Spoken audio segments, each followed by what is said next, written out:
illallah, la ilaha illallah, la ilaha illallah, la ilaha illallah, la ilaha illallah, la ilaha illallah, la ilaha illallah, la ilaha illallah, la ilaha illallah, la ilaha illallah, la ilaha illallah, la ilaha illallah, la ilaha illallah, la ilaha illallah, la ilaha illallah.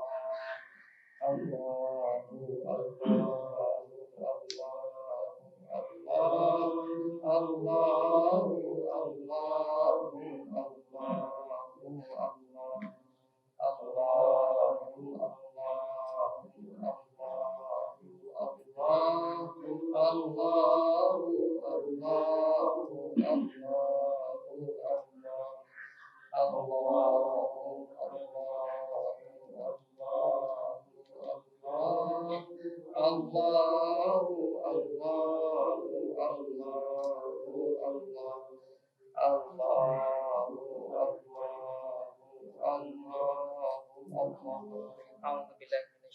Bismillahirrahmanirrahim.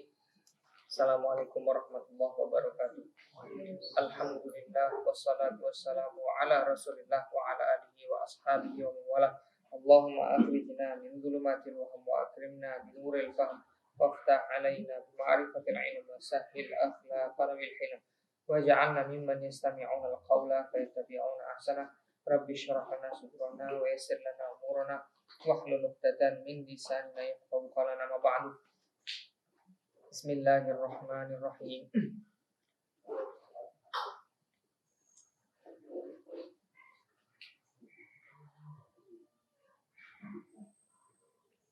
Ini saya baca, kita masuk. Saya ngulangi sedikit ya. Dari wa'an Anasin qala marran nabiyyu bi imra'atin. Ini langsung dibaca, terjemahnya saja juga tidak apa-apa. Jadi monggo langsung. Ini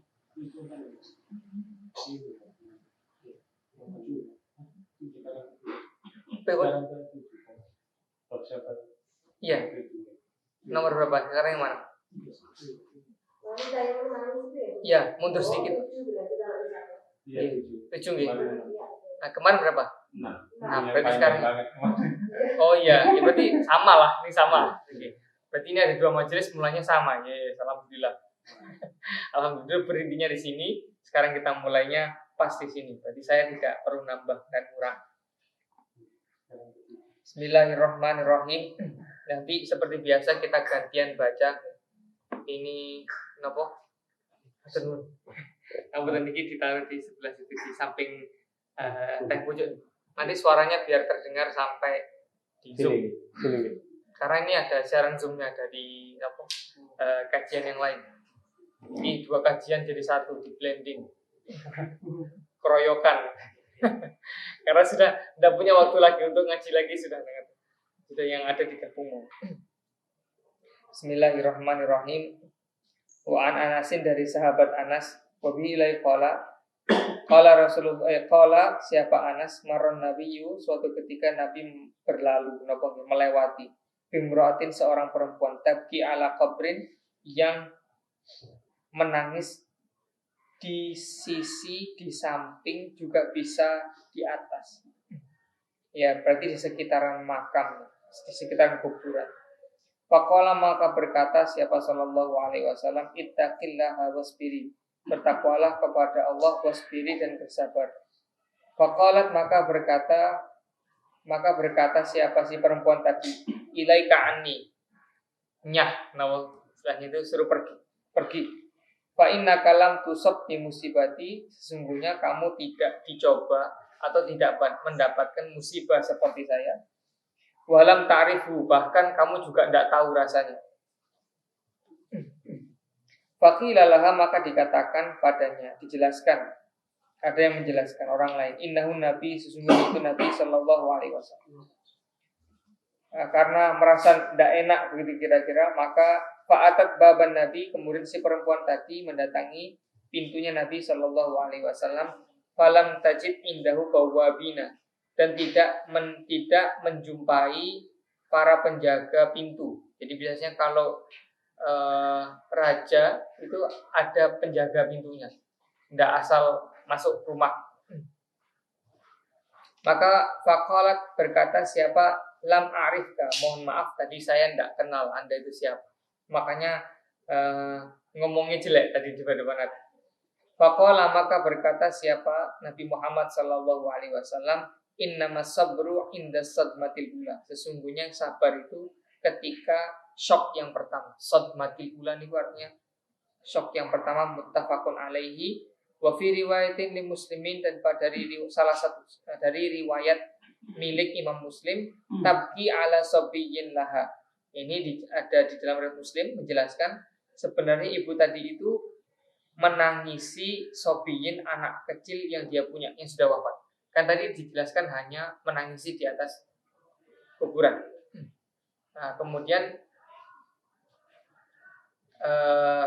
dijelaskan dalam riwayat Muslim, ternyata yang dikubur itu adalah anak kecil miliknya, atau apa namanya, anaknya yang masih kecil. Kalau sobiyin berarti laki-laki, anak laki-lakinya yang masih kecil kemudian wafat. Nah ini monggo saja nanti menjadi pertanyaan biasanya. Nah kalau gitu yang nggak boleh itu nangisnya atau apanya. Ya. Tapi di sini Nabi menjelaskan innamas sabru inda sadmatil ula, bahwasanya yang orang sudah cukup dianggap sabar ketika shock pertama itu bisa mengendalikan diri. Pada hadis yang sebelumnya Nabi pernah menangis karena cucunya wafat. Beberapa hadis sebelumnya kalau nggak salah. Ada hadis keberapa itu? Hadis kelima ya. Ya, 2 hari sebelumnya Nabi menangis karena cucunya yang masih kecil itu wafat. Nah kemudian kondisinya memang tidak di kuburan. Nah apakah menangisnya ini apakah tempatnya? Ya bagi saya melihat dari redasensis, menangisi orang mati itu ada tergantung. Kalau memang niatnya menangisi itu menangis, Nabi kan bercucuran air matanya, istilahnya meleleh air mata. Yang tidak boleh itu nangis yang meratapi nasib atau tidak setuju dengan keputusan. Itu yang tidak boleh. Tapi kalau dia sebagai manusia yang punya rasa rahmat, itu sah-sah saja. Dan waktu itu Nabi bilang ini rahmat dari Allah Subhanahu wa ta'ala. Karena orang juga kalau ada orang meninggal ya biasa saja, itu juga kurang sempurna, hanya kurang lengkap. Artinya sudah empatinya sudah hilang. Jadi ada orang meninggal kemudian nangis, tidak apa-apa. Nah, kondisi yang lebih yang lebih dramatis yang pernah saya lihat itu tetangga saya. Sehat-sehat aja, kemarin dia ketemu di fotokopi, tiba-tiba tahu-tahu mendadak wafat. Ketika saya ketika takziah, itu ngeliat itu istrinya itu kepalanya suaminya dielus-elus. Tapi ya tidak nangis, kemudian tidak melakukan atau mengucapkan hal-hal yang bisa atau menunjukkan dia tidak ridho, ikhlas, cuma lagi ngelus-ngelus rambutnya yang sudah masuk. Saya ngeliat itu gak tega, sudah saya minggir saja. Tapi artinya dia kuat menghadapi situasi itu. Hanya mungkin hal-hal ini apakah diperbolehkan apa tidak, ya boleh-boleh saja. Yang penting hatinya tetap ridho, karena sabar itu dihitung, kesabaran yang dimaksud itu adalah puncaknya adalah kehilangan orang. Seperti mana Allah berfirman, walanabluwannakum bisyai'in minal khaufi wal ju'i wa naqsin minal amwali wal anfusi wat thamarat wa basyiris sabirin. Ada 5 model ujian kesabaran. Yang satu adalah rasa takut. Sehingga kalau ketakutan kita tidak boleh melakukan hal-hal yang melanggar syariat. Kemudian ada lapar, ya, kelaparan. Berarti sabarnya orang lapar tidak mencuri. Kemudian kurang harta, tidak manipulasi, tidak membodohi orang. Ada kurang orang, artinya ditinggalkan orang, artinya ditinggal wafat. Kemudian ada kurang bahan makanan, artinya ya dampak seperti inilah kita terancam resesi misalnya itu. Takut nggak nggak bisa makan. Krisis dulu kita alami ya tahun 98, orang-orang itu pada nyetok makanan kan waktu itu karena khawatir terjadi chaos di bidang makanan. Oleh karena itu 5 model ujian kesabaran ini tidak perlu kaget karena di Al-Quran sudah dijelaskan. Nah, ini gambaran dari hadis Nabi ini adalah setidaknya kita ketika ditinggal orang bukan kok tidak boleh nangis, boleh nangis, tetapi tidak boleh menunjukkan hal-hal yang tidak ridho. Misalnya ketika yang paling berat itu ketika jenazah diangkat ya kan, kita memang tidak bisa membayangkan. Yang jelas nangis itu sah. Yang nggak boleh kata kisah itu menangisi. Nangis sama menangis itu kan tipis bedanya. Kalau nangis itu ya paling kita sedih ya, karena belum bisa berbakti biasanya, atau ada hal-hal kesalahan yang belum kita mintakan maaf kepada almarhum, atau ada apa misalnya ya sekedar personal. Tapi kalau menangisi itu biasanya tidak terima terhadap takdir Allah. Ini kira-kira pembukaannya. Maka silahkan. Nah sekarang siapa yang mau baca dulu? Silahkan. Hadis yang selanjutnya.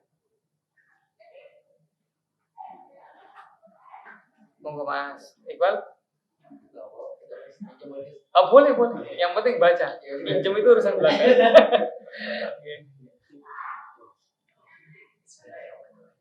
An Abi Hurairah radhiyallahu anhu anna Rasulullah sallallahu alaihi wasallam qala yaqulu Allah ta'ala bani abdi mu'mini inti jazahu ila qada yaitu Sofia bin ahli dunya summa Intasabahu illa jannah rawahu Al-Bukhari. Artinya dari Abu Hurairah radhiyallahu anhu bahwasanya Rasulullah sallallahu alaihi wasallam bersabda, Allah berfirman, tidak ada balasan bagi hambaku yang mukmin apabila saya cabut nyawa kekasihnya dari penduduk dunia, kemudian dia mengharapkan pahalanya melainkan surga. Hadis riwayat Bukhari. Selanjutnya monggo dilanjutkan.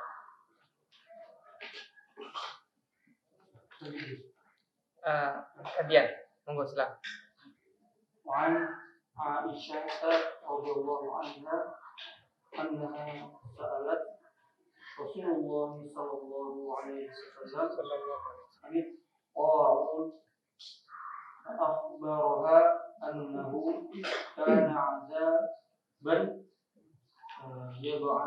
yab'athuhu Allah ta'ala 'ala man yasha' faj'alahu Allah rahmatan lil mu'minin.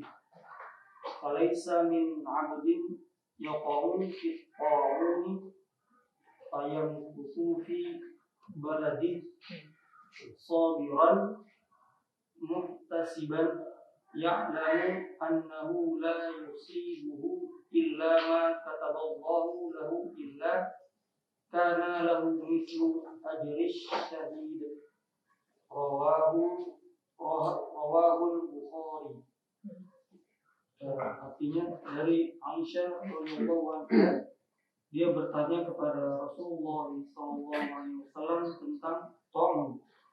Maka beliau menjawabnya bahwa ia adalah sebuah azab yang dikirim oleh Allah kepada orang-orang yang dia kehendaki. Maka Allah menjadikannya sebagai rahmat bagi kaum mukminin. Tidak ada seorang hamba yang tinggal di daerah ta'un kemudian tetap tinggal di negerinya dengan sabar dan mengharap pahala, serta mengetahui bahwa tidak akan ada yang menimpanya melainkan apa yang telah ditentukan oleh Allah untuknya, kecuali baginya adalah seperti pahala orang yang syahid. Hadis riwayat Al-Bukhari. Ini dalilnya PSBB. Ini dalilnya PSBB. Jadi PSBB itu sudah sesuai syariat. Jadi karena yang di dalam tidak boleh keluar, yang di luar tidak boleh masuk ke masuk ke dalam. Tapi ngelihat COVID ya sudah kan. Jadi ada namanya ideal, ada namanya realita. Idealnya seperti ini. Tapi biasa kan, kenyataan itu tidak seindah ideal. Ya enggak apa-apa. Akhirnya kita tidak bisa membendung itu, ya berarti sekarang tinggal sabar dengan yahtasib. Sehingga ada orang-orang yang kalau bagaimana orang yang wafat di dalam wabah itu, maka dia pahalanya seperti pahala syahid yang seperti ini, yang tidak melarikan diri, karena kalau taun dia keluar, dia mungkin menjadi carrier atau membawa wabah bagi orang lain. Lah kalau dia dari luar kemudian masuk ke sini, masuk ke lokasi wabah, maka itu menjadi dia menantang mara bahaya. Nah, itu jika tidak seperti, maka kalau sudah masuk di daerahnya ya sudah sabar saja, kemudian bertawakal, karena kita harus ingat di dalam, nanti di bab tawakal di belakang nanti disebutkan,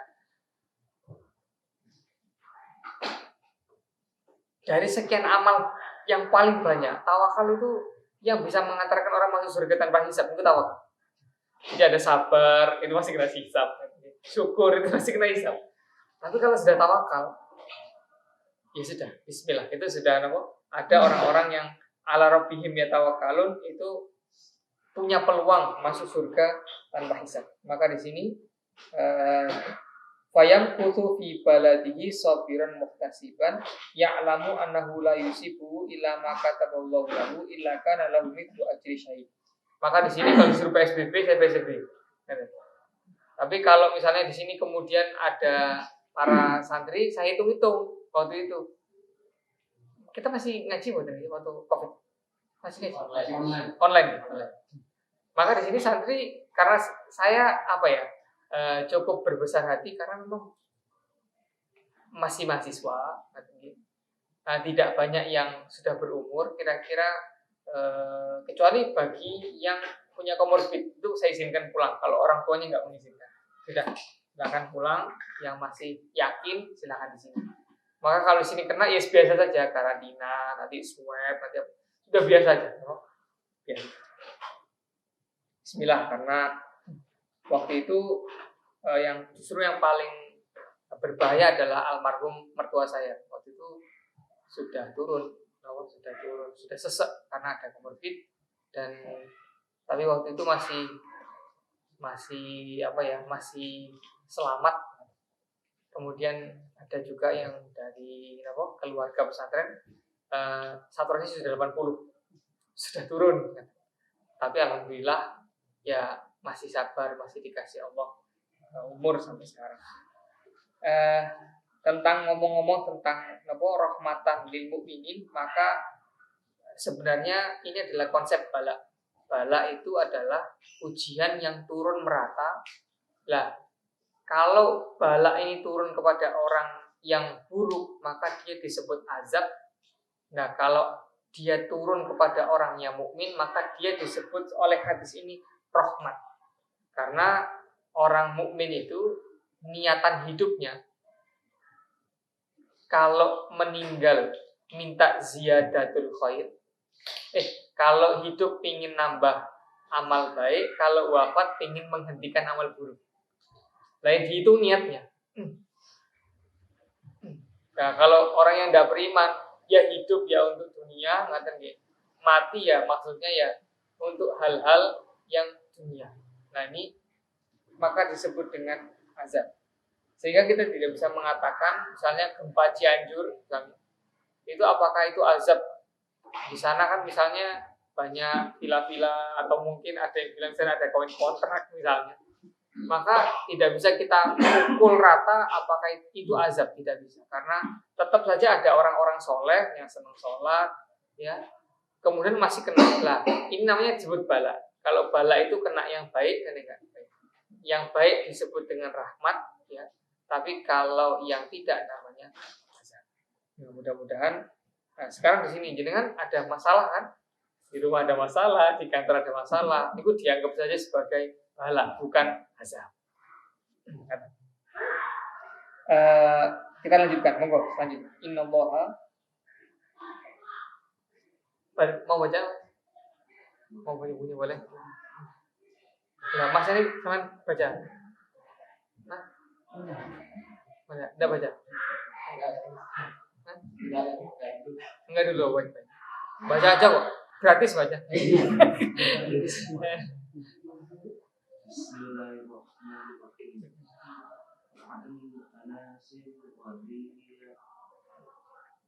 An Anasin radhiyallahu anhu qala sami'tu Rasulullah sallallahu alaihi wasallam yaqulu inna Allaha azza wa jalla qala idza talaitu alaihi biha Batai. As-sabaru awwat minhuma Jan.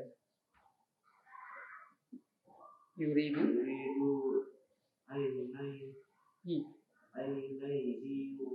rawahu Al-Bukhari.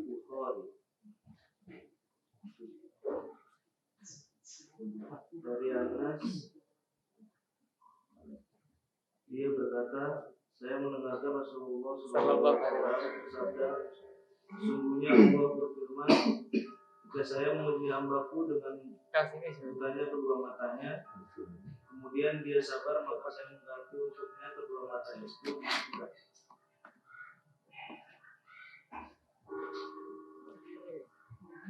Rawal Bukhari. Ini berarti orang yang diuji ini habibataihi.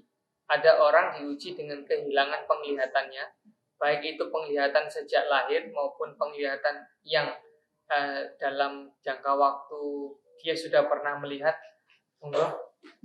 sudah pernah melihat, kemudian dia kehilangan. Kemudian ada Nabi pernah mengatakan, Innallaha azza wa jalla, berarti ini hadis qudsi namanya.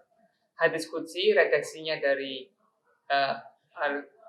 Allah, kemudian narasinya dari Nabi.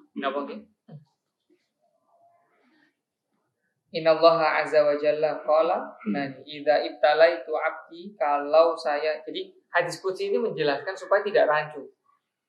Hadis qudsi ini menjelaskan betul supaya nanti jangan-jangan dulu itu ada orang yang salah paham Nabi Isa itu dianggap Tuhan karena salah memahami hadis qudsi.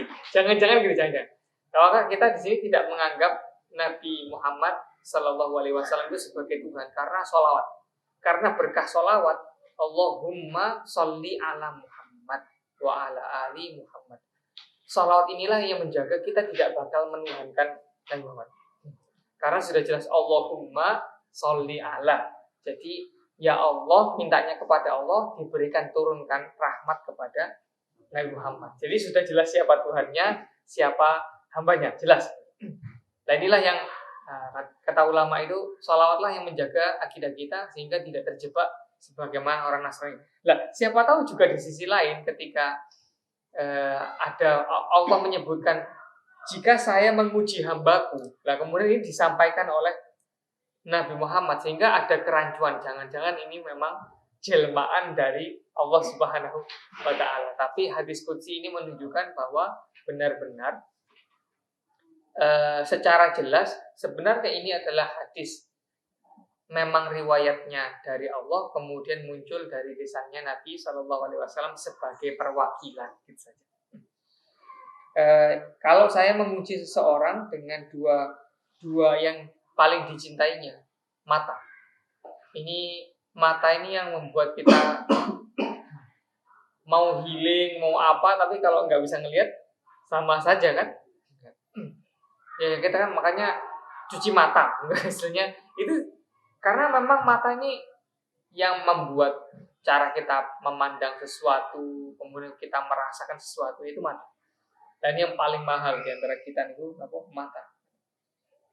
Kemudian kalau ada orang diuji kehilangan penglihatannya, maka orang ini kalau bersabar maka pasti dijanjikan Allah masuk surga. Sehingga kadang-kadang kalau kita melihat orang tidak bisa melihat atau tunanetra, itu kadang-kadang saya mengasihani diri saya sendiri. Saya ya bukan kok saya masa sama nggak empati. Saya empati betul. Empati betul ya dengan orang yang ada orang nggak bisa ngelihat, gendong anaknya yang bisa melihat gitu ya. Kemudian jual kerupuk gitu. Kerupuk ikan misalnya di daerah Ciputat kalau saya lihat. Lah iya, kok orang ini itu tawakal sekali. Dia itu ngelihat aja tidak bisa, tapi yakin rezeki pasti akan menghampiri. Lah karena kita ini sering melihat melihat kejadian kemudian menyimpulkan sendiri, itu justru malah kurang yakin kalau rezeki yang akan datang kepada kita. Kita harus jemput dimanapun, padahal rezeki itu kita memang berupaya menjemput, tapi rezeki itu pada akhirnya mendatangi kita. Disitulah kadang saya menangisi diri saya sendiri. Kok ini orang-orang ini lebih tawakal. Lah, orang-orang yang tawakal sini yang akan dijanjikan Allah masuk surga kalau dia bersabar. Ini babnya bab sabar. Pokoknya nasihat yang tidak pernah salah itu adalah nasihat tawasau bil haqqi wa tawasau bis sabri. Ini nasihat yang tidak pernah keliru. Walaupun kita ini orangnya tidak sesoleh itu misalnya, tapi kalau menyampaikan dua ini tidak pernah salah, Tawasau bil haqqi, tawasau bis sabri. Jadi menyampaikan kebenaran, hal yang baik, yang benar, kemudian menyampaikan memotivasi orang untuk bersabar. Ngaten. Awadtuhu min huma al-jannah. Di sini menegaskan bahwa Allah itu kalau memberi sesuatu biasanya nyabut sesuatu. Lah kalau Allah itu mencabut sesuatu, Allah akan menggantinya dengan sesuatu. Makanya para ulama itu dulu kalau dapat nikmat banyak itu mulai khawatir. Kok dapat banyak ya? Kalau jenengan punya mobil 1 sama mobil 2, itu waktunya untuk ngerawat mobil 1 kan jadi double. Iya kan? Jadi sehingga kalau kita punya banyak benda, itu kita menjadi kehilangan banyak momen-momen yang harusnya bisa kita nikmati. Nah itu kenapa? Biasanya ketika Allah kasih ini, Allah cabut yang tinggal prioritas pilih mana itu. Pilih mana. Lah kalau orang nanti dicabut sesuatu, biasanya diganti sesuatu. Makanya dulu almarhum Abah Hasim bilang, ini kenapa ya kok orang-orang yang hafal Quran ini kok yang menengah ke bawah gitu. Itu Allah sudah cabut kelebihan rezekinya, Allah ganti dengan Quran. Misalnya bilang, kok anaknya gubernur kok nggak hafid? Misalnya, waktu itu redaksinya itu guyon, jenaka sebenarnya. Tapi itu membuat kita sadar bahwa sebenarnya ketika Allah memberi sesuatu, itu juga Allah mencabut sesuatu. Lah, bagi orang yang lebih memprioritaskan benda yang mau dicabut, itu dia tidak tahu peduli dengan yang didapat. Karena ada orang kaya, kaya itu maksud saya ada Kiai Hambali itu. Dulu kan dia direkturnya Sumarekon dulu tahun lalu. Itu akhirnya dia mundur, dia jadi komisaris saja dah. Jadi penasihat. Kalau ada masalah dia baru tuntas. Saya mau ngerawat pondok. Gimana? Komisaris direksi Sumarekon mundur gara-gara pingin ngerawat pondok. Karena punya pondok. Lah, kemudian beliau itu kan enak ya jadi direksi Sumarekon kan enak. Lah, memang kita kan jual beli dalam hadis Arba'in itu kulun nasi yaghdu faba'i'un nafsa famu'tiqaha au mubiqaha. Kita ini kita selalu mengadakan jual beli dengan Allah, maka mesti ada yang didapat, ada yang diserahkan. Lah kemudian ketika beliau milih, ini kalau saya dapat tender, saya harus mengorbankan waktu untuk ngaji Quran. Tapi kalau saya ngaji Quran, saya kehilangan tender miliaran. Padahal ini pondok juga butuh uang. Tapi beliau mikir, kapan lagi saya bisa ngaji seintens ini? Akhirnya ditolak. Nggak mau, karena pergi, jangan ganggu. Saya mau ngaji Quran. Lah ini sehingga membuat kita lebih cool ya. Kalau Allah cabut sesuatu dari kita, Allah itu pasti ganti. Kalau sabar. Tapi kalau Allah beri kepada kita, lah ini kadang-kadang para ulama dulu, ini yang mau dicabut dari saya apa? Sehingga kalau ulama itu tidak ridho dengan yang mau dicabut ini, yang potensi hilang ini, maka daripada ini saya korbankan, itu saya kembalikan lagi. Jadi kalau hilang kesempatan tender, ya mungkin itu waktunya kita lebih punya waktu lebih dengan keluarga, itu saja. Jadi enak saja kita nih. Misalnya kemarin semester lalu baru mau selesai UAS, ngajar di UI 7 kelas, itu keluarga sudah tidak dapat waktu 7 kali seminggu, 7 kelas seminggu, itu sudah pusing. Ya diniati nopo, diniati ya mendidik mahasiswa, gitu. Kehilangan waktu dengan keluarga, mendidik mahasiswa. Kemudian ketika sekarang sudah tidak ngajar lagi karena semester genap, maka ya kita bilang ini sudah waktunya bercengkerama dengan keluarga lagi. Sudah, pokoknya diniati positif saja, husnudzon itu bagian dari sabar dan ridho terhadap takdir Allah Subhanahu wa taala. Kemudian monggo silakan lanjut. Tinggi. Kalau mau nunggu apa? Simpan aja.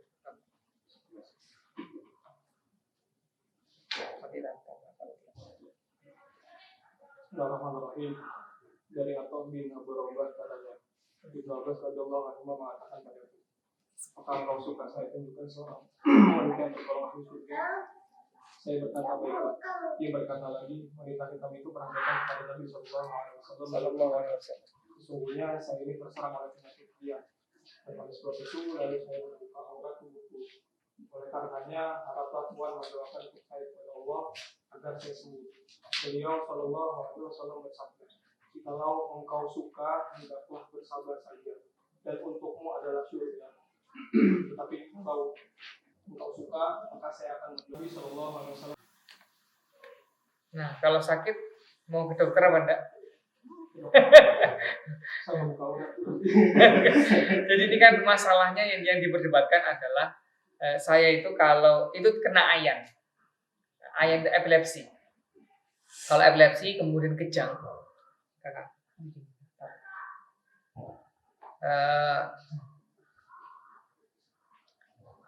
karena kalau kejang itu kan biasanya kebuka auratnya, entah itu kaki, entah itu tangan, entah itu leher, biasanya gitu. Kalau lagi kejang saya juga nggak tahu, nggak pernah lihat sih. Tapi kalau ada orang lagi kejang itu biasanya langsung harus yang khawatir itu kan lidahnya kegigit. Nah itu yang berbahaya. Maka kalau nggak punya sapu tangan ya biasanya istri atau suaminya atau keluarganya yang masukkan tangan ke lidahnya, jangan sampai kegigit lidahnya. Kemudian badannya dipegang supaya tidak kejang. Nah ini minta didoakan. Ini kalau saya kejang-kejang seperti ini, saya tuh kehilangan kontrol untuk menjaga. Saya minta didoakan. Aslinya perempuan ini pingin didoakan supaya sembuh. Kemudian Nabi bilang isbir walakil jannah. Bersabar aja, nanti lah masuk surga. Ini yang bisa ngomong gini cuma Nabi, dokter tidak bisa ngomong. Inilah Imam Nawawi sendiri itu mengatakan bahwa berobat itu hukumnya mubah, tidak wajib. Tapi Nabi juga artinya dia tidak, orang kalau nggak berobat itu nggak dosa, nggak sampai. Cuma nggak berobatnya itu apakah dia karena ketidaktahuan, apa karena kesabaran lain? Kalau nggak mau berobatnya itu karena yang ngeyel aja, ya nggak tahu pahalanya dapat apa enggak. Tapi kalau nggak mau berobat itu karena sabar, kan ada orang yang nggak mau berobat sabar itu karena takut dokternya, kemudian takut konspirasi global. kan banyak gitu kan. Ya kan terjadi kan gitu. Tapi kalau karena dia sabar, itu tinggi. Maka kalau saya ketemu orang-orang yang ketika COVID kemudian tidak mau berobat, tidak mau vaksin, wah bismillah aja. Tapi saya lihat dulu orangnya. Kalau orangnya ini itu bentuk dari sabarnya dia, tak biarkan. Tapi kalau itu bentuk dari kengawuran dia, tak debat. Gitu kan. Jadi dilihat orangnya. Nah, kemudian saya pernah ditanya lagi, Gus,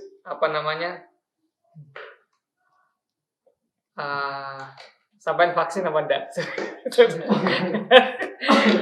Kalau saya enggak vaksin gitu. Sebenarnya ya monggo mengenai vaksin. Saya tuh sebelum vaksin itu ngimpi dikejar zombie. Dikejar zombie 2, Pak. Wah, ini kayaknya vaksin pertama, vaksin kedua deh. Ini jangan dipotong loh, Mas. Jangan dipotong loh. Nah, itu dipotong. Serius. Saya tuh ketakutan. Benar, ketika saya vaksin pertama, denyut nadi saya itu kacau. Ternyata saya bawa ke dokter itu 2 kali. 2 hari berturut-turut tuh badan saya tidak enak, kayak kejepit. Itu kemudian di rumah denyut nadi saya itu 150, kemudian di dokter di GPI sini itu cuma 90, enggak normal kok. Nah, terus istri saya tuh diam, kok bisa ya? Saya badan sudah tidak enak. Tapi istri saya tidak cerita bahwasanya denyut nadi saya itu kacau, dia nggak cerita. Jadi denyut nadi itu bukan nyut nggak gitu, cuma ya sudah, mungkin ini capek aja lah gitu, mungkin capek aja.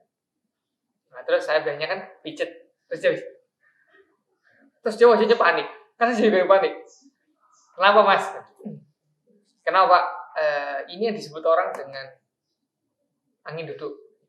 Angin duduk itu apa ya? Cari angin duduk. Oh, ternyata penyempitan pembuluh darah. Jadi kemungkinan yang terjadi setelah vaksin pertama itu otot, urat itu jadi bergerak, bergejolak. Nah, itu ada yang nyempit di sebelah sini. Habis dipijat, plong, karena betul. Jadi angina pectoris bahasanya.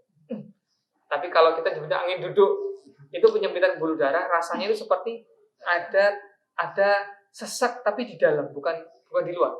Jadi ada yang sesuatu yang kayak dorong jantung kita di dalam. Nah, itu kemudian sel menjadi lebih plong biasanya.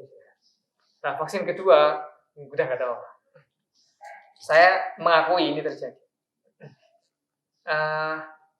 Tapi saya melihat dari orang yang kemudian bilang ke saya nggak vaksin.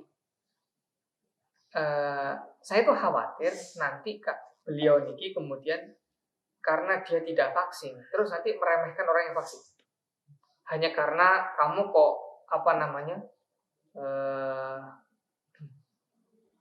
kok nggak tawakal banget kok vaksin. Sudahlah, hadisnya sudah jelas, kalau mati insya Allah ajri syahid. Tapi saya khawatir kemudian upaya orang-orang ini, ya nggak tahu benar apa tidak, ya Allah wa'ala, itu nanti diremehkan, merasa lebih baik daripada yang tidak. Terus saya buat kontra narasi. Begini, Pak, sebenarnya kita mau vaksin nggak vaksin itu kan pilihan. Ya enggak apa-apa, orang yang vaksin ya itu ikhtiarnya, yang nggak vaksin itu ya dia ngerti dalilnya sudah. Cuma tidak boleh merasa lebih baik dari orang lain, karena gini, ketika kita punya pemahaman bahwa vaksin itu tidak akan mendatangkan manfaat ketika Allah mentakdirkan mati, maka saya membuat kontra narasinya begini. Kalau gitu, vaksin ini tidak akan membahayakan ketika Allah mentakdirkan dia hidup. Jadi, saya ulangi lagi. Kan biasanya orang tidak mau vaksin itu, kalau Allah itu bilang hidup, Allah bilang mati, ya mati aja, nggak usah vaksin. Nah, kemudian saya buat kontra narasi supaya tetap kita tidak saling meremehkan satu sama lain. Kalau gitu saya buat sama, karena memberikan marah bahaya dan keselamatan itu Allah, maka kalau dia vaksin, tapi Allah tetap menyelamatkan dia, kan berarti tetap sama. Sebagaimana vaksin itu tidak memberi manfaat tanpa Allah, vaksin juga tidak akan membuat madorot kalau Allah membuat atau tidak membuat. Sehingga sudah terang saja, kita menjadi orang yang kumpul sama orang yang vaksin ya, oke. Yang tidak vaksin ya, oke. Tidak ada merasa lebih tinggi satu dengan yang lain. Karena kita juga baca hadis ini, hadis ini bahwa, mana tadi hadisnya? Ada orang perempuan usra'un itu di situ artinya ayat. Oh ya. Kemudian in syi'ti sabarti walakil jannah wa in syi'ti ta'atullah ayu'afi. Allah, Nabi sudah menawarkan. Kalau mau saya doakan. Ini itu gini. Doanya Nabi itu kan mustajab. Oke, doanya Nabi mustajab. Lebih. Barusan itu apa namanya? Kamu dari tadi itu kakak nafasnya dulu senang. Coba masih dulu. Nanti kalau sudah tutup kita tutup. Nah di situ nanti yang kita semprot sedikit. Ini udah kamu tutup. Kalau gitu bawa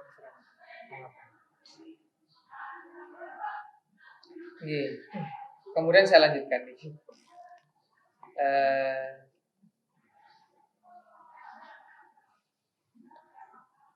Asbir. Kalau gitu saya sabar aja. Qala ini atakasyafu, tapi cuma mohon didoakan supaya saya tidak membuka aurat ketika terkena serangan kejang epilepsi. Fada'alah, kemudian Nabi mau mendoakannya. Monggo selanjutnya. Wa Nabi Abdurrahman.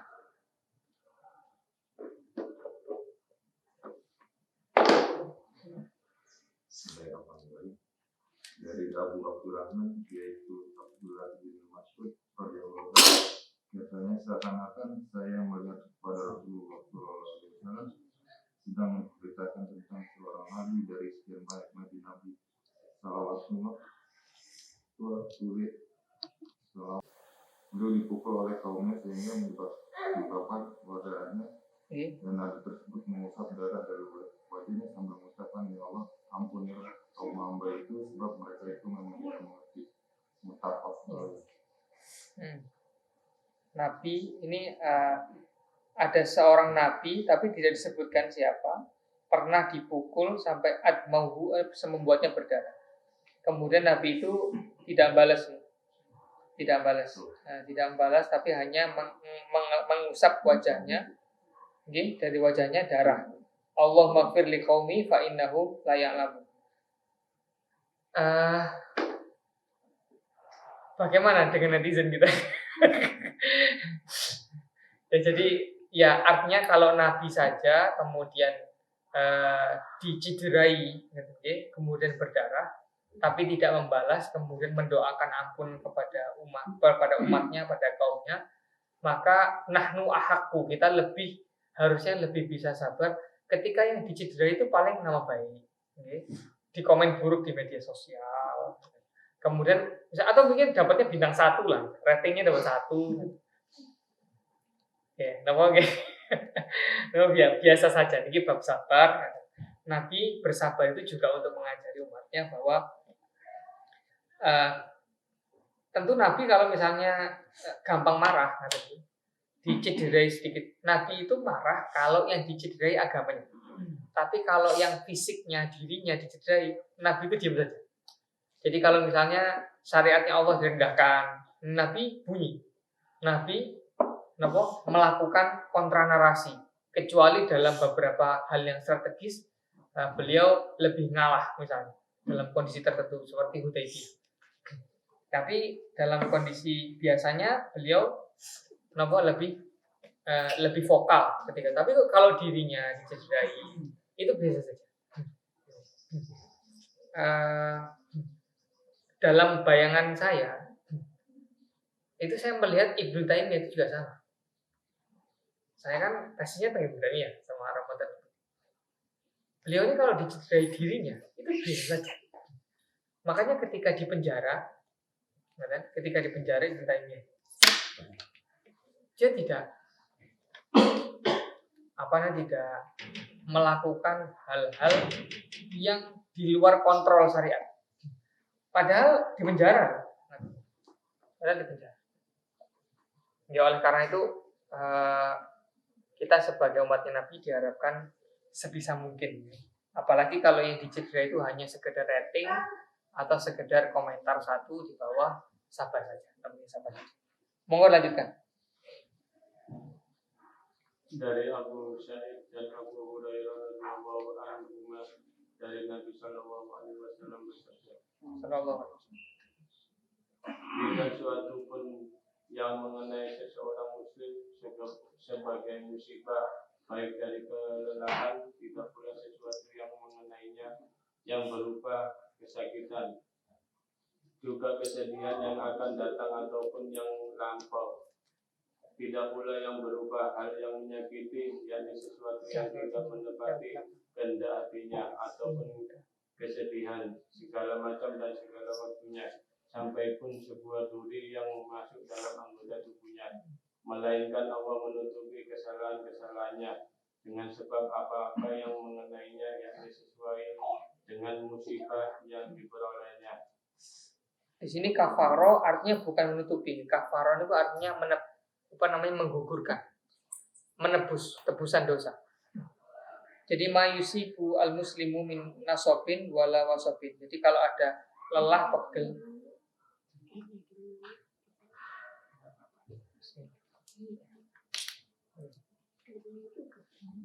kemudian nasobin wala wasob. Jadi kalau ada lelah dan pegal, wasob niku pegal. Jadi kalau habis kerja kan pegal ya, capek lah apa gitu. Kalau habis moto yang pegal di sisi mana ya? Mata. Nah itu artinya nasobin wasob. Nah jadi kalau jenengan nyuting, dan kalau nyuting yang pegel yang bagian sini. Nah, kalau sambil begini tuh dari sini deh. Nah, kalau Pak Yanto berapa ya? Pak Yanto sama Pak Juwadi gimana? Ini kan yang pegel di mana? Mata. Komputer ya. Pak Juwadi di mana Pak Juwadi? Mata. Aduh. Nah, kalau Bu Rika bagaimana Bu Rika? Capeknya di mana Bu Rika? Tapi tidak capek hati ya, insya Allah ya.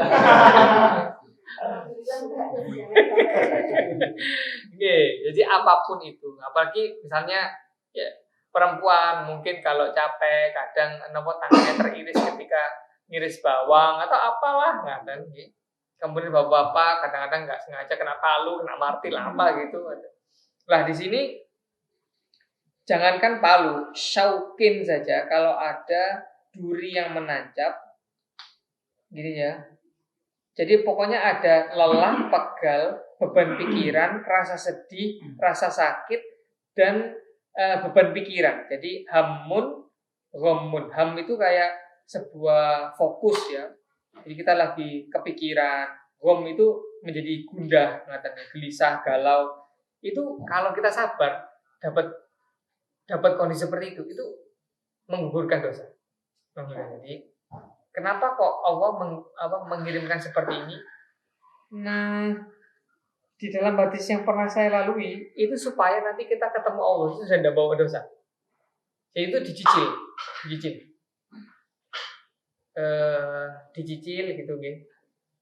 Ya untungnya kok dicicil. Kemarin waktu pertemuan kemarin ada orang yang ujian hidupnya itu selama 60 tahun dijadikan satu, hidup mati. Ini di hadis yang tentang anak yang kena sihir, anak yang dikadar jadi tukang sihir nih, dikaderisasi jadi tukang sihir. Kemudian dia kan punya keistimewaan dari Allah. Lah umatnya itu dibakar hidup-hidup. Semuanya siap untuk mati kecuali ibu yang bawa anak kecil. Terus juga anaknya yang menyemangati. Kalau ibu berada dalam kebenaran, bawa saja saya kemana pun. Akhirnya nyemplung juga. itu menunjukkan bahwa ada memang orang-orang itu yang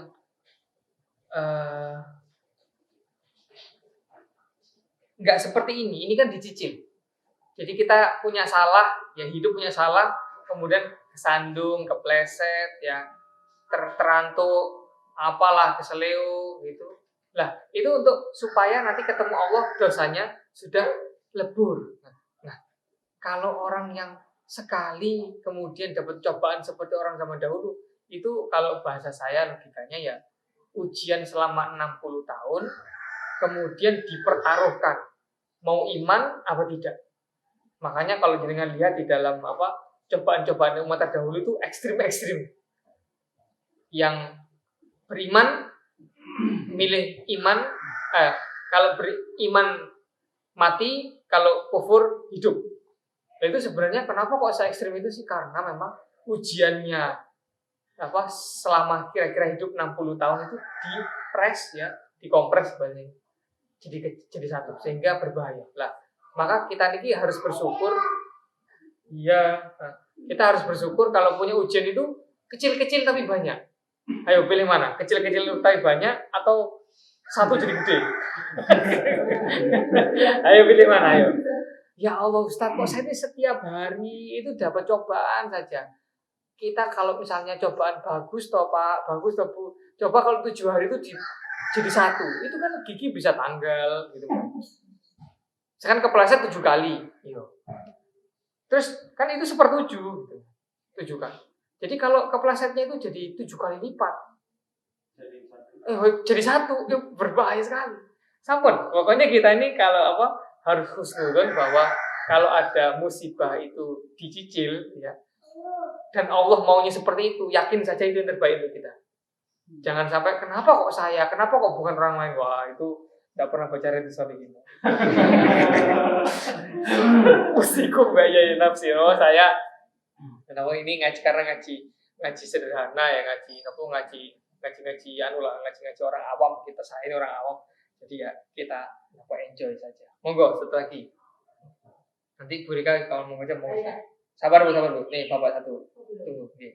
Dari Ibnu Mas'ud katanya saya memasuki tempat Nabi Sallallahu Alaihi Wasallam. Beliau sedang dihinggapi penyakit panas. Saya berkata, ya Rasulullah, sungguhnya Tuhan dihinggapi penyakit panas yang amat sangat. Beliau kemudian bersabda, benar. Sungguh saya terkena panas, bagaimana panas 2 orang dari semua yang menjadi satu. Saya berkata lagi, kalau demikian Tuhan tentulah mendapatkan 2 kali pahala. Beliau bersabda, benar, demikianlah memang keadaannya. Tiada seorang muslim pun seperti bergugurnya daun. Jadi Nabi menjelaskan bahwa seperti pohon yang meranggas, seperti itulah orang ketika sakit terus bersabar, merasakan sakit bersabar. Anda sakit hati bersabar, sudah nggak kuat geser. Ibu-ibu mulai sakit hati dengan suaminya, kalau sudah nggak tahan geser, lakukan hal-hal yang tidak membuat marah. Kalau bapak lagi kurang srek gitu sama orang lain, sama anaknya, jangan deket-deket, ntar meledak. Itu sama seperti spiritus kena deket-deket api, terbakar. Ya coba cari hal-hal yang membuat kita menjadi lebih rileks ya. Boleh.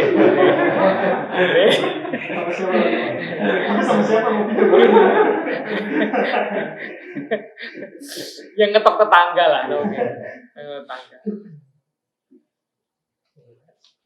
Yaitu apa? Silakan lakukan hal selama daripada ngopi, daripada tetap di rumah kemudian nanti meledak, mengucapkan hal-hal yang tidak bisa ditarik kembali, lebih baik kan ngopi gitu. Sudah, itu lebih baik. Pokoknya itu adalah ngopi yang berpahala. Ngopi yang berpahala. Dan ngopi yang seperti itu akan mendapatkan faraj, mendapatkan jalan keluar biasanya. Ya, dulu saya pernah bilang ada orang yang dia ini saking pusingnya, punya beban. Terus dia pikir, apa maksiat aja ya? Ini orang cerita sendiri saya. Ini gitu serius. Maksiat aja ya. Habis itu ditelepon kawannya. Lagi ngapain? Lagi pusing. main ke rumah saya kita ngopi. Terus dia mikir gini, daripada maksiat mending ngopi lah. Oke, baru dia bilang oke, itu solusinya keluar. Jadi ternyata ngopi dengan diniatkan menghindarkan diri dari maksiat itu termasuk ketakwaan yang ada solusi min haitsu la yahtasib. Jadi jangan meremehkan ngopi. Ini kok konklusinya kok begini ya? Ya gitu ya. Jadi intinya yang penting buatan maksiat, yang penting maksiat. Jadi ini sabar saja bahwa Nabi itu kalau demamnya 2 kali lipat manusia biasa. Dan kalau diingat itu kita mau ngeluh itu nggak jadi. Nabi kalau sakit gigi misalnya itu mesti 2 kali lipat. Kalau saya gini mau ngeluh ya dikit-dikit lah, jangan terlalu. Walaupun tuh pusing sekali kepala. Monggo Bu Rika. Dari Abu Hurairah Rasulullah SAW bersabda, karena siapa oleh Allah dikehendaki akan memperoleh kebaikan, maka Allah akan memberikan musibah padanya, baik yang mengenai dunia, hartanya ataupun apa-apa yang menjadi kekasihnya. Nah itu tambahan nih, yang ini apa tambahan? Man yuridillahu bi khairan yusib minhu. Ini sebenarnya redaksinya siapa yang diinginkan Allah kebaikan maka diturunkan musibah. Sehingga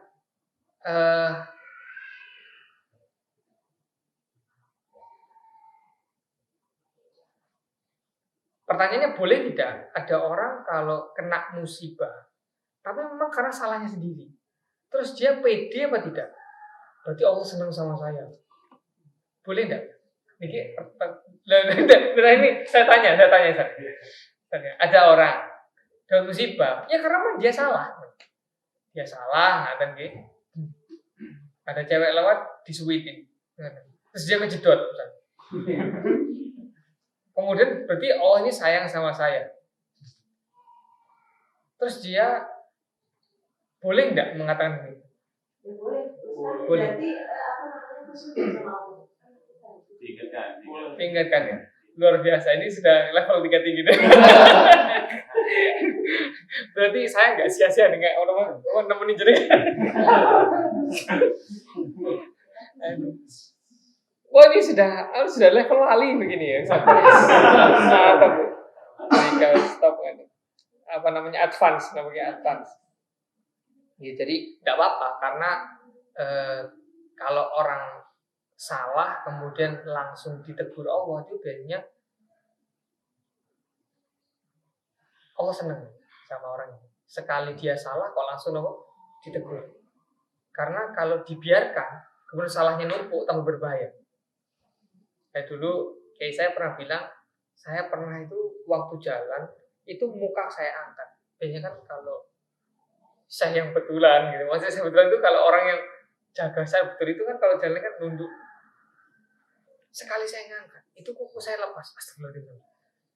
Tapi itu saya yakin karena Allah itu senang sama saya, karena sekali saya ngangkat, itu sekali-kali saya ngangkat sekali langsung nyangkut. Saya bilang, saya ngangkat berkali-kali nggak nyangkut kakinya. Mungkin saya mikir, wah berarti bener jaringan apa? Jadi kalau orang-orang soleh itu merasakan ada hubungan intimasi, ada hubungan kedekatan yang luar biasa, bahwa saya ditegur, nggak usah gitulah, kamu kan senang. Ini terus ada apa namanya? Ini ada saya menggunakan bahasanya anak-anak muda zaman sekarang. Gimana sih kira-kira apa namanya? Kenapa kok orang yang dicintai Allah itu salah dikit langsung kena tegur? Karena dalam bahasanya yang udah sekarang itu seolah-olah Allah itu dia tinggal saat Allah itu sayang-sayangnya sama dia. Nggak, kalau bahasa itu ditinggal saat sayang. Biasa nggak ya kawan dengar ini ya. Nah ini kan istilahnya saya pinjam sebenarnya untuk menjelaskan kenapa kok apa namanya lagi disayang kok noleh. Makanya kalau tidak sengaja istri lagi sayang-sayangnya kok sama noleh yang lain terus dicubit dengan keras, itu sebenarnya bukti dari sayang walaupun sakit. Tapi itu menunjukkan bahwa tegurannya para wali itu seperti itu. Karena ditinggal lagi bahasanya untuk menjelaskan kepada anak-anak muda gitu kan. Tapi jenengan kan Mudah-mudahan. tapi anu ya, tapi maksudnya lebih bisa dipahami kan gitu kan. Ya itu ya sing sampai berarti apa. Monggo anu sampingnya Bu Rika Badi Mangkat mau baca betul. Dari Anas radhiyallahu anhu katanya Rasulullah SAW Sallallahu. jangan sampai sesuatu bahaya yang mengenainya. Tetapi jikalau ia terpaksa berbuat demikian, maka hendakkah mengatakan, ya Allah, tetapkanlah aku hidup selama kehidupanku itu masih merupakan kebaikan untukku, dan nantikanlah aku apabila kematian itu merupakan kebaikan untukku. Muttafaqun alaih. Iki anu artinya orang niku mencari kehidupan yang tidak takut kehilangan kehidupan dan menghindari kematian, tapi tidak anti mati. Maksudnya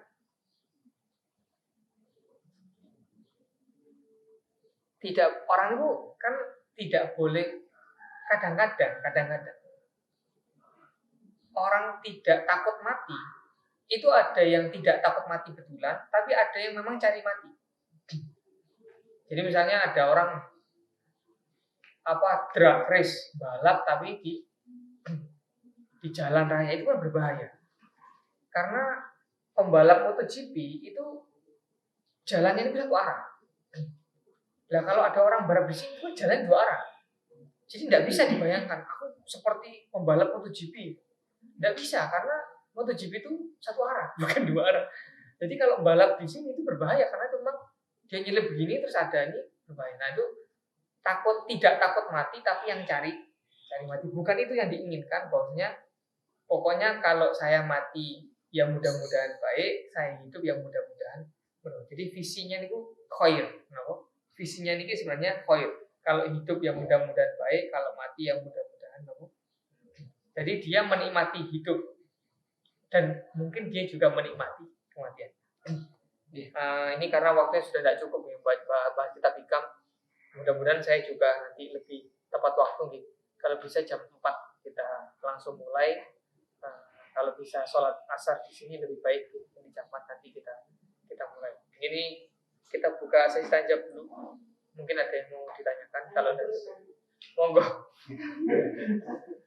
Saya itu pernah baca, tapi tidak tahu hadis atau apa. Bahwa kita itu diuji itu dengan sesuatu yang kita takuti, sesuatu yang kita cintai, dan satu lagi apa yang saya itu yang bisa benar. Akan diuji dengan itu memang hadis atau apa? Quran itu. Oh, Al-Quran. Surat Al-Baqarah 155. Walanabluwannakum bisyai'in minal khawfi wa ju'i wa naqsin minal amwali wal anfusi wat tamarat wa basyiris sabirin. Kalau ingin ngecek kita ini sabar apa tidak, itu kita bisa mengukur dengan 5 model ujian.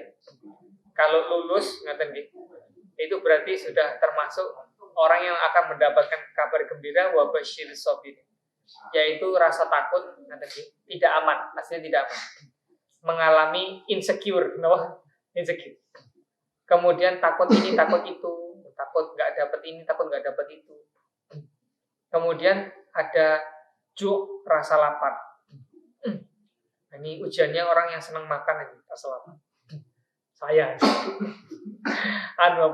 pemilih asam lambung tinggi, overthinking kita. Kemudian ada yang diuji dengan kurang harta.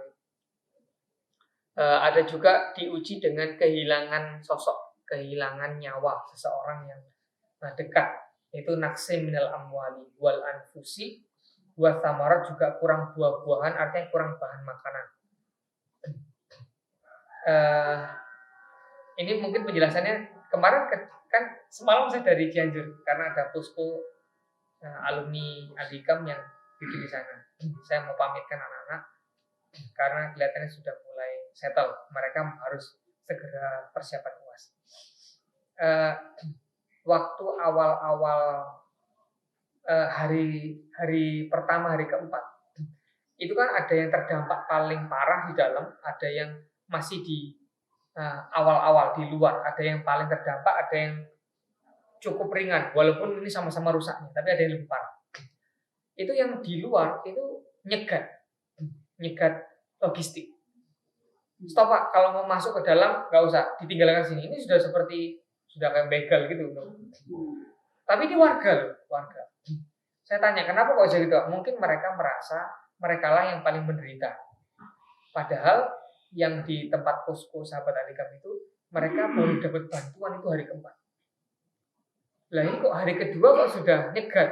Ternyata ada yang lebih parah di dalam. Nah, ini karena memang kurang cepat, harusnya relawan itu kalau sudah disebar, sudah ada Pak Lurah, Pak Camat itu harus segera koordinasi pakai Zoom. Sehingga relawan-relawan itu segera rapat Zoom, kemudian kita cocokkan data.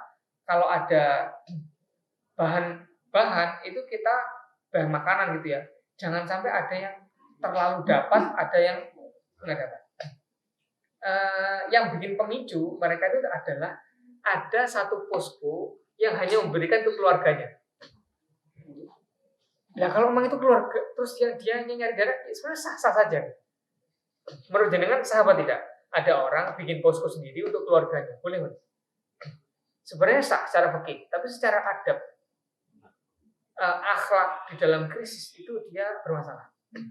Karena akhlak itu penting di dalam kondisi normal, apalagi dalam kondisi krisis. Karena ini mempertahankan nyawa, sudah bukan kebutuhan tersier, tapi sudah kebutuhan primer. Oleh karena itu istilahnya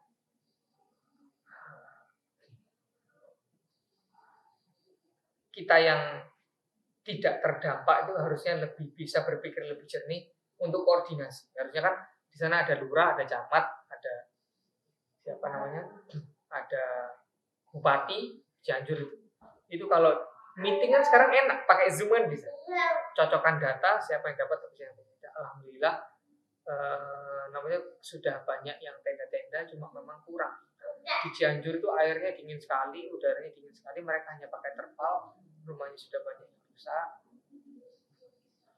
Penerangan PLN juga banyak yang mati gitu gara-gara runtuhan.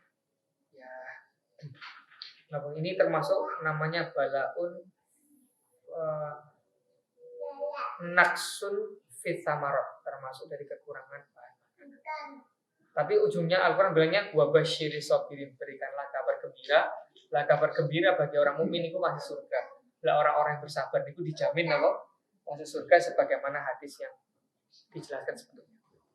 Ngaten Bu berikannya. Wonten Al-Baqarah 155. Sama-sama. Satu lokasi.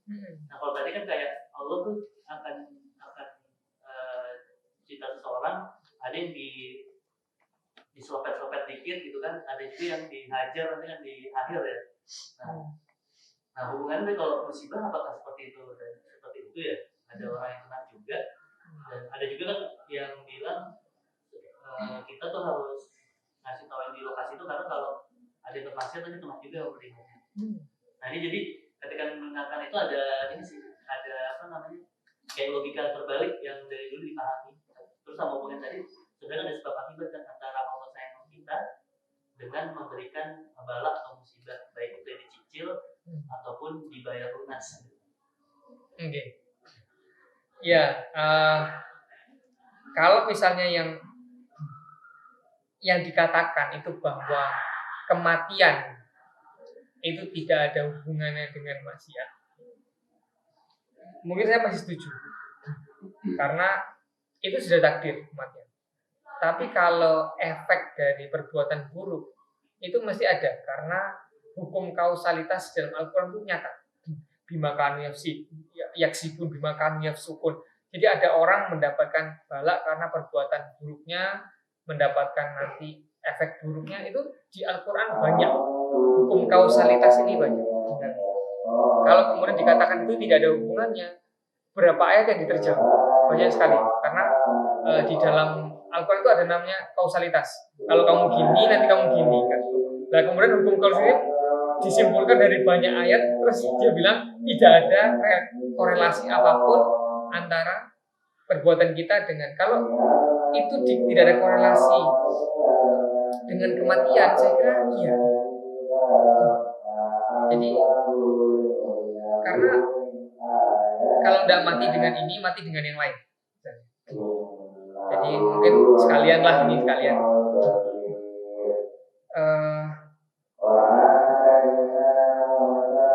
Mungkin yang saya tangkap, jangan serta-merta karena ada musibah turun, terus orang ini kita tuduh bermaksiat gitu loh. Kan biasanya ada tuh para pemirsa sinetron azab loh. Azab kubur tuh. Itu tiba-tiba menjudge ya bahwasanya ini kamu ada, itu kan nggak empati. Orang kok sudah jatuh kemudian ditimpa tangga, dipukul tangga, kan kasihan. Ya harusnya kalau sudah begitu ya sabar. Nanti kalau mau nasihati nantilah kalau sudah selesai. Tapi jangan ketika orang sudah jatuh kemudian kita timpa dengan tangga. Saya kira maksudnya itu. Cuma secara dalil saya kira tidak tepat. Saya tahu maksudnya kira-kira khotib itu gitu. Maksudnya ada orang sudah jatuh kok kamu malah nyukurin tuh. Kamu sih kayak yang nyukurin itu juga nggak punya dosa gitu. Jangan gitulah. Jangan begitu, jangan gitu banget gitu. Maksudnya seperti itu. Tapi kalau mengatakan tidak ada hubungannya, saya kira tidak. Karena dalilnya nanti dilanggar banyak. Nah, tapi saya juga tahu ada beberapa orang yang berpendapat memang narasi gini, ini dia ada orang LGBT gitu. Terus ada yang mendukung, ada yang kontra, ada yang pro dan kontra. Nah yang kontra bilangnya nanti kalau kita dapat azab bagaimana?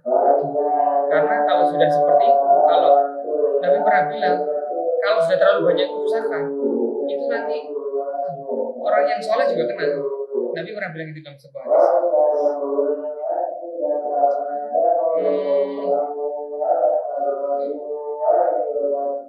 Kemudian ada tokoh yang menyampaikan gini loh, kan tidak semua musibah itu dikategorikan sebagai azab. Itu saya benar. Tapi kalau narasi itu digunakan untuk melegalkan LGBT, saya nggak setuju. Jadi kadang-kadang itu ada perkataan qaulul haqqi uridah bihil batil. Jadi perkataan itu benar, tapi dipakai untuk niat yang buruk. Nah, saya kira itu bisa saya hukumi tergantung konteksnya. Ternyata ini ketika konteksnya ketika ngomong LGBT kayaknya dia tidak mau terlalu menunjukkan keberpihakannya kepada anti-LGBT. Kalau saya ya kita itu anti perilaku LGBT, bukan anti orang yang berperilaku LGBT. Perilakunya yang kita makanya ya itulah mungkin juga ada upaya untuk melegalkan LGBT dengan redaksi tadi. Itu bukan karena itu karena kezaliman tapi saya kira tidak, karena redaksi dalam Al-Qur'annya itu bilang kaum Lut itu memang binasa karena memang melakukan sebuah perbuatan perilaku seksual yang tidak pernah dilakukan oleh umat sebelumnya, bahkan binatang pun tidak. Nah itu kemudian dapat hukum. Itu nggak bisa ditolak.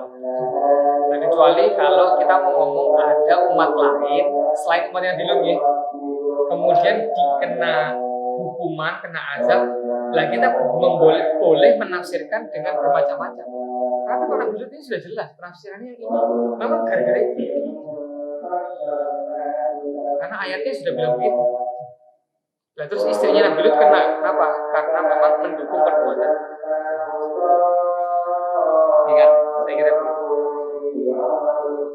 Pripun? Kalau nggak ada kita tutup dulu. Sampai jumpa. Mudah-mudahan ada manfaatnya. Ini kalau nanti saya punya kesempatan bisa bantu. Nanti satu bab tentang sabar saya buatkan mind map-nya. Nanti mungkin bisa diketik ulang disusun ulang sehingga setidaknya satu bab sabar selesai kita punya suatu pemahaman hadis tematis. Sabar ini apa sih ringkasannya? Mungkin dengan satu ini mungkin nanti bisa dibuat poster taruh di dalam kamar lumayan kan.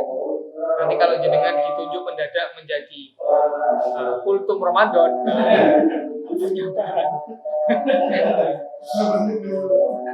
Alhamdulillahirabbil alamin. Assalamualaikum warahmatullahi wabarakatuh.